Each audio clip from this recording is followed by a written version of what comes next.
America నుండి ఇండియాకి డబ్బులు పంపాలంటే ఇప్పటికీ ఆ పాత పద్ధతులేనా? అందుకే వచ్చేసింది మై పర్సు. Download now. ఇప్పుడు టచ్ లో ఉన్నాడు ఆర్పి నీకు?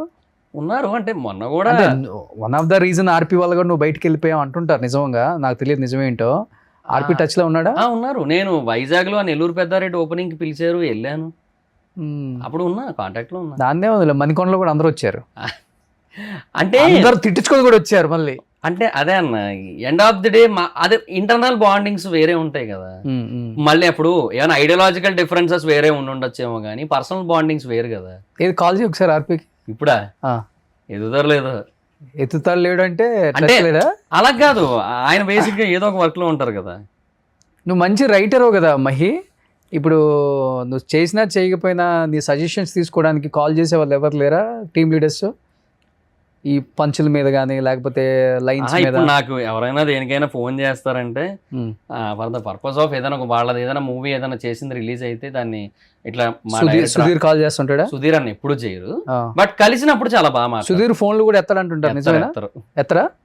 ఎందువల్ల ఏమో, చాలా రిజర్వ్డ్ ఏమో. మామూలుగా అయితే పొలిటీషియన్స్ ఎత్తరు, ఆయన చాలా రిజర్వ్డ్. మా దగ్గర కూడా అంతే, క్యారవాన్ లో ఉంటారు, బయటికి రారు ఎక్కువ. అలా స్కిట్కి వస్తారు మళ్ళీ వెళ్ళిపోతారు, ఓకే. చాలా రిజర్వ్డ్ ఉంటారు ఫస్ట్ నుంచి కూడా. ఫస్ట్ నుంచి అంతే. అంతెందుకు, నేను మానేసిన తర్వాత అది చెప్పాను కదన్నా, ఫస్ట్ ఒక 1 year తర్వాత ఎక్స్ట్రాకి మళ్ళీ వెళ్ళానని చెప్పి. వెళ్ళిన తర్వాత సుధీరన్న క్యారవాన్లోకి వెళ్ళాను. సుధీరన్న, రామప్రసాద్ అన్న, సీనన్న ఉన్నారు అక్కడ. రారా అని చెప్పి కూర్చోమన్నారు. సుధీరన్న, బాగున్నావారా, ఏం చేస్తున్నావు, ఏ టీం రా ఇప్పుడు? అప్పుడు ఎప్పుడో చూసాను టీం లీడర్గా, మళ్ళీ ఇప్పుడు ఏం చేస్తున్నావు ఇంతకీ అన్నాడు. అన్న నేను మానేసి 1 year అయిందన్నా అన్నాను. మానేసావు? ఎప్పుడు మానేసావు నువ్వు, ఎందుకు మానేసావు అది ఇది అంటే రామప్రసాద్ చెప్తున్నాడు, చాలా నాళ్ళు అయింది మానేసి, అదేవో చాలా రీజన్స్ ఉన్నాయి, ఇప్పుడు అయినా ఎందుకులే కానీ మానేశాడు అని చెప్పి అప్పుడు చెప్తున్నారు.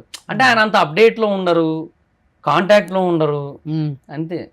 ఎవరికి కాంటాక్ట్లో ఉంటాడు ఎక్కువ మరి? సీన్ అన్నకి, ఆది అన్నకి, నాగబాబు. ఈ ఫంక్షన్స్ కూడా బయటకి ఎక్కువ రాడు, చాలా రేర్. మమ్మీ డాడీ వస్తుంటారు అన్నిటికీ, అంతే, చాలా రేర్. నాకు మొన్న పెద్దంతల టెంపుల్లో జరిగిన దానికి మట్టుకు జస్ట్ వచ్చి ఒక 15 minutes అలా ఉండి వెళ్ళిపోయారు. అంటే మామూలుగా అయితే పెద్ద పెద్ద హీరోలు తొందరగా రారు, అంటే జనంలోకి రాకూడదు, ఇలాంటివి ఏమన్నా ఉంటాయా? అది స్టార్టింగ్ స్టేజ్ నుంచి అంతేగా అన్న. అట్లాంటివి ఏమన్నా?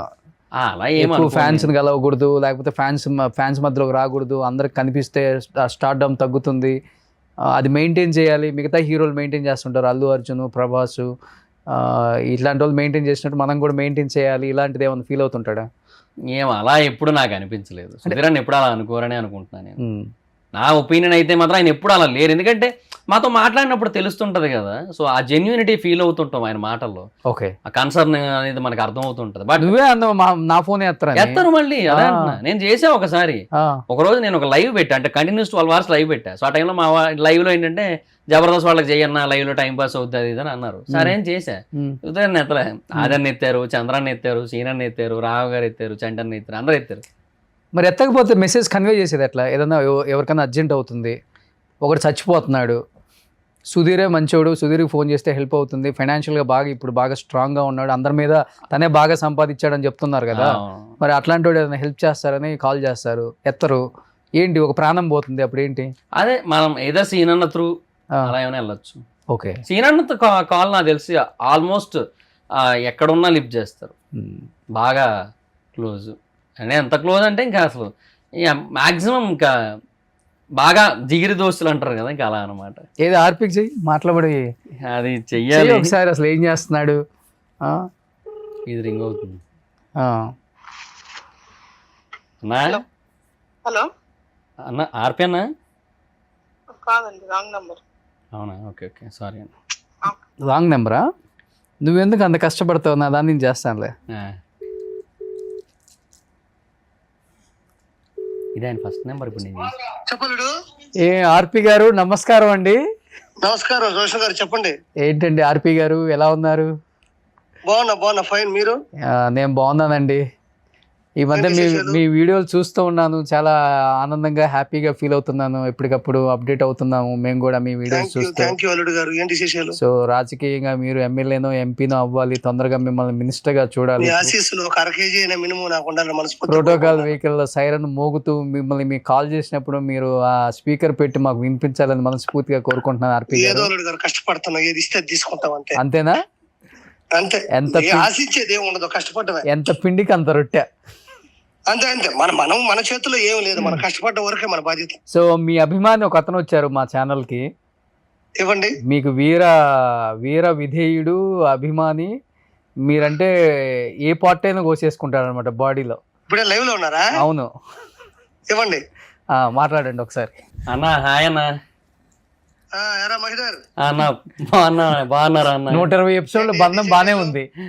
ఏమంటాయన్న మీరే చెప్పాలి. మిమ్మల్ని ఇన్స్పిరేషన్ తీసుకొని దర్పి అని ఒక కేఫ్ స్టార్ట్ చేశా. అదేంటి ఆర్పి వల్ల బయటకు వచ్చేసారన్నావు? నేను ఎప్పుడు అన్నా అనుకుంటున్నారని మీరే అన్నారు. లేదు లేదు లేదు, ఏముంది, ఎవరు బతుకు తెరువు, ఎవరు కష్టార్జితం, అన్న ఎవరు ఏ స్థాయికి వెళ్ళాలని వాళ్ళ కష్టాన్ని బట్టి ఆధారపడుతుంది తమ్ముడు. అన్న బాగున్నారా అన్న? ఏముంది ఇన్స్పిరేషన్ అంటే గురువు కదా అంటే తీసుకుంటారు. ఇన్స్పిరేషన్ అంటే అదే ఒకటి స్టార్ట్ చేశా కదన్న, ఒక బిజినెస్ ఒకటి. సో అది ఇంకా మీ ప్యాటర్న్, మీ స్పీడ్, మీరు ప్రమోషన్స్ చేసిన విధానం, సో అవన్నీ నెల్లూరు పెద్దారెడ్డికి. హైదరాబాద్ వచ్చావా? హైదరాబాద్ ఉన్నా అన్న. సరే తమ్ముడు, ఆల్ ద బెస్ట్. జాగ్రత్తగా నీట్ గా చేసుకో, అన్న మంచి స్థాయికి వెళ్ళాలని మనస్ఫూర్తి కోరుకుంటున్నాను. థ్యాంక్ యూ సో మచ్ అన్న. చేసావు, నా దాంట్లో కూడా దాదాపు ఒక 70 స్కిట్లు వరకు చేస్తుంటాం. 100 పైనే అన్న. మనం 100 పైన చేస్తుంటావు. నీకు ప్రతి డైలాగు గుర్తుంటది. రిహార్సల్ చేసేటప్పుడు రాజమౌళికి కావచ్చు, మిగతా వాళ్ళకు కూడా డైలాగులు చెప్పు అంటే నువ్వు వెళ్ళి నీట్ గా చెప్పి వాళ్ళకి ఎక్కించేవాడు ఈ టైంలో, గ్యాప్ లో. మంచి టాలెంటే. ప్లస్ ఛానల్స్ పెట్టుకొని మంచిగా మీ అమ్మను కూడా చూసుకుంటున్నావని నాకు బాగా అనిపించింది. రెండోది, ఏ బిజినెస్ అయినా దాంట్లో నిఖార్సుగా, నిజాయితీగా, అంతే అన్న, పద్ధతిగా, అనుగుణంగా వెళ్తే ఖచ్చితంగా సక్సెస్ అవ్వచ్చు. Thank you so much. RP గారు, అదే నోటితో మాకు కూడా ఏమైనా బ్లెస్సింగ్స్ ఇస్తారా అండి? మీకేముంది గారు, మీరు కష్టపడ్డారు. మీరు సొమటివ్ లో ఒక మంచి స్థాయిలో ఉన్నారు. ఈ రోజు పెద్ద పెద్ద ఇంటర్వ్యూలు అంతా మీరే చేస్తున్నారు. ఏముంది అందులో? ఈ రోజు పెద్ద పెద్ద స్టార్లని ఇంటర్వ్యూ చేసే స్థాయికి వెళ్ళామంటే అది ఆషామాషి కాదుగా. ఏదో అన్న మీ బ్లెస్సింగ్స్. ఎంత డెడికేషన్, ఎంత డిసిప్లిన్, అది లైఫ్ మీద ఎంత ఫోకస్ ఉండాలి, లైఫ్ మీద. అది మామూలు విషయం కాదు కదా అల్లుడు గారు. అది చెప్తున్నాను. ఆర్పి బయటకు వచ్చినప్పుడు బాంబు పేల్చారని అందరూ అనుకుంటారు, కానీ ఉన్న నిజాల్ని చెప్పాడు నిర్మోహమాటంగా. అవును, దాంట్లో కొంతవరకు ఈ రోజు మహిధర్ కూడా మాట్లాడగలిగాడు. అవునవునవును, అందరూ ఉన్నారు వాళ్ళు. అంటే ఎందుకంటే తనకు కూడా చాలా పెయిన్ తో బయటకు వచ్చానని ఈ రోజే చెప్పాడు. నాకు తెలియదు. అవునవును, అయి ఉండొచ్చు. అన్న పోయిన తర్వాత చాలా అందరూ వచ్చేసారు. బట్ ఆడేదో యూట్యూబ్ ఛానల్స్ పెట్టుకొని దాని తర్వాత ఏదో దర్శి ఏదో పెడుతున్నట్టున్నాడు విశాఖపట్నంలో. ఎవరు సొత్తు కాదు, ఎవరి టాలెంట్ వాళ్ళది, ఎవరి బిజినెస్ వాళ్ళవి. అంతే, ఎవరు ఏదైనా సాధించవచ్చు అల్లుడు గారు. అంతే అంతే. ఇప్పుడు ఏంటి, ఏదన్నా నామినేటెడ్ పోస్ట్ కోసం ఎక్స్పెక్ట్ చేస్తున్నారా? అల్లుడు గారు, నేను ఇంతకు ముందు కూడా మీకు ఒక మాట చెప్పాను. నాకు ఒకటే ఒక మాట, నాకు చంద్రబాబు నాయుడు గారి విజన్ అన్నా, లోకేష్ గారి కష్టం అన్నా నాకు విపరీతమైన ఇష్టం. నేను ఆ రోజుల్లో కూడా చెప్పాను. ఈ మధ్య ఫ్రీక్వెంట్ గా కలుస్తున్నారు అనుకుంటా బాబు గారిని. కలిశాను, అపాయింట్మెంట్ తీసుకోండి. క్యాబినెట్ మినిస్టర్స్ కూడా అన్నిసార్లు కలవరు, ఆర్పి గారు కలుస్తున్నారు ఇప్పుడు. అలా ఏం లేదులే అల్లుడు గారు, నేను మామూలుగా అపాయింట్మెంట్ తీసుకున్నాను. అది దొరికినప్పుడే కదా వెళ్ళగలుగుతాం మనం. వెళ్ళినప్పుడు ఎలాంటి టాపిక్స్ డిస్కస్ చేస్తున్నారా ఆయనతో? ఆయన ఎలాంటి టాపిక్స్ డిస్కస్ చేస్తున్నారా? అయ్యే ఉండవు అల్లుడు గారు. ఇచ్చేది చాలా తక్కువ సమయం ఉంటది, కనబడి మామూలుగా మాట్లాడి. మామూలుగా అంటే ఏముంటాయి, నేను ఏమైనా పెద్ద పండితుడినా లేకపోతే పెద్ద పొలిటీషియన్? జస్ట్ అలా కలిసి ఒక ఈ మధ్య మంచిగా. అవునవునవును అల్లుడు గారు, ఈ మధ్య మీ శత్రువుల్ని ఎప్పటికప్పుడు దాడి చేస్తూ మీ ప్రత్యర్థుల మీద చెప్పారు కదా అల్లుడు గారు. చంద్రబాబు నాయుడు గారి విషయం, నారా లోకేష్ గారి కష్టం, పార్టీని నిలబెట్టే విధానం నాకు విపరీతమైన ఇష్టం. అందుకనే నా కుటుంబాన్ని గాని, మా ఇంట్లో టార్గెట్ చేస్తున్నా, మా ఇంట్లో వాళ్ళ బూతులు తిడుతున్నా, నా చంపేస్తాన్ని కావాలని బెదిరిస్తున్నా కూడా ఏ మాత్రం భయపడకుండా వెనకడుగు వేయకుండా ముందుకెళ్తున్నా. అంటే వాళ్ళిద్దరి మీద నాకు ఉన్నటువంటి అపారమైన గౌరవం, అపారమైన ప్రేమ. నేను ఏ రోజు పోస్టుల గురించి ప్రత్యేకంగా ఆశించలేదు, నేను ఎప్పుడు ఆశించను కూడా. మనం కష్టపడి వెళ్తూ ఉంటే వాటంతటా అవి రావచ్చు, రాకపోవచ్చు. ఏదైనా సరే నేను డిసైడ్ 100% డిసైడ్ అంతే నేను. ఎందుకంటే నేను పార్టీ, నీ జీవితం తెలుగుదేశం పార్టీకి అంకితం. అంతే అంతే. దాని తర్వాతే కమెడియన్ అయినా, నెల్లూరు పెద్దారెడ్డి అయినా, లేకపోతే ఏదైనా ఫస్ట్ నెంబర్ 1 స్థాయి నేను నారా లోకేష్ గారితో, చంద్రబాబు నాయుడు గారితో అంటి పెట్టుకొని వాళ్ళ కోసం నేను ఏదైనా చేస్తాను. Super super super. నిజాయితీ ఉన్న వ్యక్తులు కాబట్టి ఏంటి వాళ్ళు- నీ విజన్ ఏంటి ఆర్పి? ఎమ్మెల్యేనా ఎంపీనా? ఏమో నాకు తెలియదండి. మీరు ఓఎమ్మ మీ పెద్ద పెద్ద మాటలు మాట్లాడతలే కానీ ఆ, పార్టీ ఆదేశాల ప్రకారం నేను ప్రతి పని చేసుకుంటూ వెళ్తుంటాను. అంతే. నేను ఏది ఆశించను, ఉమ్, నేను ఏది మనసులో కూడా కోరుకోను. ఓకే. కేవలం పార్టీ. మీరు ఇందాక లైవ్ లో లేను అని అన్నప్పుడే నేను మాట్లాడాను, గుర్తుందో లేదు. మీరు లైవ్ లో ఉన్న సంగతి నాకు అవునవును, తెలుసు. ఎప్పుడు ఉన్నట్టు ఫ్యాక్ట్ గా మాట్లాడే వాళ్ళకి నేను అప్పుడు కెమెరా కూడా ఉంటే ఏంటి అల్లుడు గారు లేకపోతే మనం కష్టపడి ఏంటి, వెళ్తూ ఉంటూ వచ్చేట్టు ఆ? కెమెరా ఉంటే ఏంటి లేకపోతే ఏంటి, మళ్ళంటే వాళ్ళకి ఓపెన్ గా ఫ్యాక్ట్స్ మాట్లాడుకునే వాళ్ళకి. ఇప్పుడు మహిదర్ నీతో ఉన్న సంగతి, నువ్వు లైవ్ లో ఉన్న సంగతి నాకు తెలియదుగా. అవును.